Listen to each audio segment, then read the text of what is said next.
Hello friends, మీ అందరి కోసం అయితే అండి ఈరోజు మరొక మంచి యూస్ఫుల్ ఐడియాతో వచ్చేసాను. సో మరి మన ఛానల్లో అయితే అండి 2 హోమ్మేడ్ ఫర్టిలైజర్స్ ఉన్నాయి కదండి. సో మరి ఇంకొక అద్భుతమైన హోమ్మేడ్ ఫర్టిలైజర్ అయితే నేను ఇప్పుడు మీకు చూపిస్తానండి. ఈ లిక్విడ్ ఫర్టిలైజర్ అయితే అండి మన మొక్కలకి చాలా బాగా యూస్ఫుల్గా ఉంటుందని సో మీ అందరితో కూడా ఇది షేర్ చేస్తున్నానండి. మరి ఎలా తయారు చేయాలనేది ఇప్పుడు ఒకసారి చూసేద్దాం. ఇక మరి వంట చేశాక మనకైతే అండి ఇటువంటి పీల్స్ మిగులుతాయి, ఇక ఆనియన్ తొక్కలు మిగులుతాయి, కుకుంబర్ అవి పీల్ చేసినవి, బనానా తొక్కలు అంటే అట్టిపండు తొక్కలు, కుకుంబర్ తొక్కలు ఇలాంటివండి ఏవైనా సరే మన వెజిటేబుల్స్ ఇవన్నీ ఉంటాయి కదండి. ఉల్లిపాయ తొక్కలు, టొమాటోలు, నిమ్మకాయ తోళ్ళు అన్నీ అండి. మనం వెజ్జీస్కి ఏమేమి యూజ్ చేస్తామో ఆ వేస్ట్ అనేది మనము ఇలా ఒక డబ్బాలో వేసి వాటర్ పోసి పెట్టుకోవాలి. ఇక నెక్స్ట్ డే అండి మళ్ళీ మిగతావి ఇంకా ఏదైనా ఉంటే యాడ్ చేసేసుకొని చక్కగా షేక్ చేసుకోవాలండి. ఈ విధంగా మధ్యలో షేక్ చేస్తూ ఉండాలి.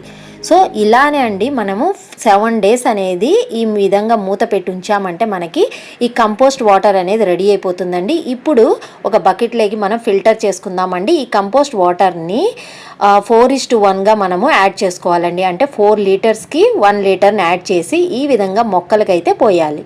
సో మరి మనం యూజ్ చేసే ఈ వెజ్జీస్లో అండి చాలా పోషకాలు ఉంటాయి. ఈ కంపోస్ట్ వాటర్ అనేది చెట్లకైతే అండి ఫర్టిలైజర్ లాగా చాలా బాగా ఉపయోగపడతాయి.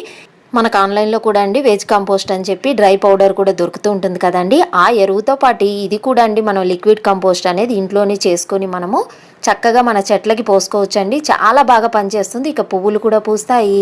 ఇక చెట్లు అయితే అండి పచ్చగా గుబురుగా కూడా పెరుగుతాయి. మరి మీకు కానీ ఈ టిప్ నచ్చినట్లయితే మీరు కూడా ఒకసారి ఫాలో చేయండి. ఇక వీడియోని లైక్ చేసి షేర్ చేసి సబ్స్క్రైబ్ చేయండి.